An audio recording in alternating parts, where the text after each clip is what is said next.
ကျွန်တော်ဒီရဲ့ရောက်နေရတော့ဘယ်နေရာလို့ထင်လဲ Center Wall လို့ထင်တယ်မလားဒါပေမဲ့ဟုတ်ပါတယ် Center Wall အနီးနားက CN Square ရောက်နေရပါဘန်ကောက်ရောက်ရင်ဆိုရင်Center Wall နဲ့ CN Square ကတော့မတူဘူးပေါ့နော် Center Wall နဲ့ CN Square လာမယ်ဆိုရင်သူက10မိနစ်လောက်တော့ထပ်ရှောက်ရတယ်ဗျCN Square ပေါ့နော် Center Wall နဲ့တော့မတူဘူးဗျသူဘယ်လိုလေးမတူတယ်ဆိုရင်ဒီမှာသူကတော့ဒီလိုလူလျှောက်လမ်းနေရှိမှာပေါ့ရှင်ပြောရင်လူငယ်တွေတအားများဗျလူငယ်လူလက်ပိုင်းတွေတအားများဒီနေရာခါကျတော့လေလူငယ်တွေလမ်းလျှောက်ဖို့အတွက်ပြီးရင်ကြော်ညာ promotion တွေလူငယ်တွေစိတ်ကြိုက်လာရိုက်လို့ရတဲ့နေရာပေါ့နော်ကျွန်တော်ကဒီ Center Wall မှာရှိရဲ့လမ်းချင်းလေးတွေကနော်ချစ်တူလမ်းကြားမဟုတ်ဘူးစောင်းတောက်ဆိုင်လမ်းကြားတွေကိုကျွန်တော်တို့သွားမှာဖြစ်ပါတယ်အစားသွားစားမှာပေါ့ Okay let's go သူကျင်းတော့ဘယ်လောက်ကျင်းလဲဆိုကျွန်တော်ပြမယ်နော်ကျွန်တော်လည်းသူလိုက်ကြည့်လိုက်ရလမ်းကြားဘယ်မှာရှိလဲဆိုဒီ CN Square ပေါ့နော်ဟိုဘက်နားမှာဟိုဘက်ဆိုမိန်လန်းရောက်ပြီမိန်လန်းမရောက်ခင်ဒီနားလေးမှာပေါ့နော် BSI CM BCM မှာရှိပါတယ်ဒီလမ်းကြားလေးပေါ့နော်ဒီလမ်းကြားကိုကျွန်တော်ဝယ်မှာဖြစ်ပါတယ်Don't forget subscribe my channel အခုကျွန်တော်ရောက်နေတော့အစားတောက်လမ်းကြားပေါ့နော်ဘယ်ညာကိုဒီဖက်အစားတောက်ရောင်းနေဒီဖက်မုံရောင်းနေစုံရောင်းနေပေါ့နော်အထောင်းနေတော့ဘာညာသားတက Okay ဒီလမ်းကြားကိုကြည့်လိုက်အောင်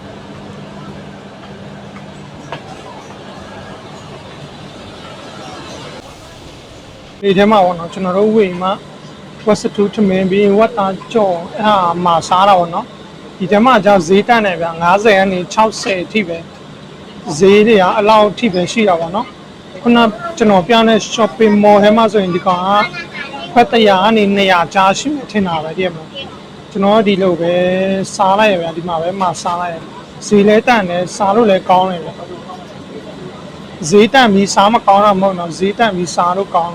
ကျွန်တော်ဒီမှာပဲစားလိုက် CN Square ကဘာလို့လူများလဲဆိုရင်ကျွန်တော်ထင်မြင်ယူဆချက်ပေါ့နော်ဒီမှာကကျတော့လူငယ်ကနေလူလက်ပိုင်းဆိုတော့သူတို့ကလွတ်လက်ပိုင်းခွင့်ပေးထားတယ်အရက်နဲ့စလိတ်တော့တောက်လို့မရဘူးเนาะဘယ်လိုလွတ်လပ်ပိုင်ခွင့်လဲဆိုလူငယ်ဆိုရင်အင်တာဗျူးတွေလုပ်လို့ရတယ် friend တွေလိုက်ရိုက်လို့ရတယ် content တွေဖန်တီးလို့ရတယ်ဥပမာကြော်ညာဆိုလဲဒီနေရာတောက်လျှောက်က promotion တွေကြဲကြဲပဲလုံးဝချိုင်းတဲ့လူလာကြော်ညာလို့ရတယ်ဒါပေမဲ့တော့ကြော်ညာရင်တော့ဒီကမန်နေဂျာတွေနဲ့တော့ supervisor တွေနဲ့တော့ညှိယူပြီးမှကြော်ညာရမှာပေါ့เนาะဒီမှာကကျတော့ဒီစားရှိတီဖြစ်စေမရှိတီဖြစ်စေမရှိတဲ့လူကပိုကောင်းတယ်ယောက်ျားလေးဆိုရင်ဒီမှာလာထိုင်မှကောင်မလေးချော်လေးကိုငမ်းမယ်ဗျာဘဲမရှိဘူးဆိုရင်ဒီမှာလာထိုင်မှကောင်လေးချော်လေးကိုငမ်းမယ်ဗျာဒီမှာကကျတော့ယူရီးယားလူပဲရှိအောင်မဟုတ်တရုတ်ယူရီးယားနိုင်ငံခြားတွေပေါ့နော်အဲ့ဟာတွေအများကြီးရှိတယ်အကြောင်းလို့ဒီကိုလာလဲတင်းတယ်လို့လည်းထင်တာပဲကျွန်တော်ထင်တာလေပြီးရင်လူလဲပို့များတယ်ဗျာလူငယ်ကနေလူလက်ပိုင်းတွေကဒီမှာပို့များတာပေါ့နော်ညနေဆိုပို့တော်စီရဲဗျာโอเคOkay ဒါကတော့ CN Square အကြောင်းလေးပဲဖြစ်ပါတယ်။ဘာပြောဆိုရင်ဒီနားလူပိုများတယ်လို့ထင်ရတယ်ဆိုရင်ဒီရဲ့ short လမ်းပေါ်မှာကကျတော့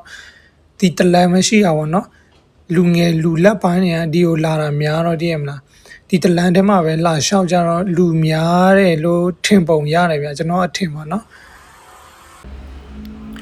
CN Square အကြောင်းပြီးပြီဆိုတော့ Let's go Center Wall အကြောင်းသွားမယ်ဗျာ။ Center Wall ကကျတော့ကျွန်တော်ရိုက်ပြထားတဲ့အတိုင်းပဲCenter Wall ရဲ့အရှိမတွေမှာကွင်းပြင်းအကျယ်ရှိရဗျာဒီမှာဒါပေမဲ့ CN Square တော့လူသွားလူလာလမ်းလျှောက်နဲ့လူမများပေါ့နော်။ဘာဖြစ်လို့လဲဆိုရင်သူက shopping mall ပုံစံလောက်ထားတာပေါ့နော်။သူက shopping mall အထက်တိုင်းမှာလူများတယ်။ဆိုင်တိုင်းမှာလည်းလူဝင်လူထွက်များတယ်ပေါ့နော်။ဒါပေမဲ့ဒီရဲ့ကွင်းပြင်းရှိမှာကကျတော့လမ်းလာလျှောက်တဲ့လူတို့ဒီလိုမျိုး interview ဖတ်ပြီးရင် promotion လုပ်တဲ့လူခါကျတော့တိတ်မများအောင်တော့ဘာဖြစ်လို့လဲတော့ကျွန်တော်လည်းမပြောတတ်ဘူးဗျ CN Square ခါကျတော့အဲ့လိုပုံများတယ်လူငယ်တွေပုံများတယ်လမ်းလျှောက်သွားလမ်းလျှောက်လာပုံများတာပေါ့နော် front promotion interview အဲ့လုံးတဲ့လူတွေလူငယ်တွေပုံများတာပေါ့နော်ဒီ Center Wall ကကျတော့ shopping ထွက်ဖို့လူတီးတန်းအတွက်လို့ပဲထင်တယ်ဗျ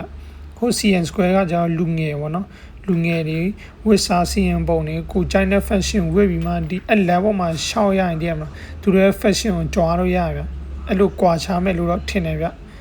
ကျေးဇူးပါ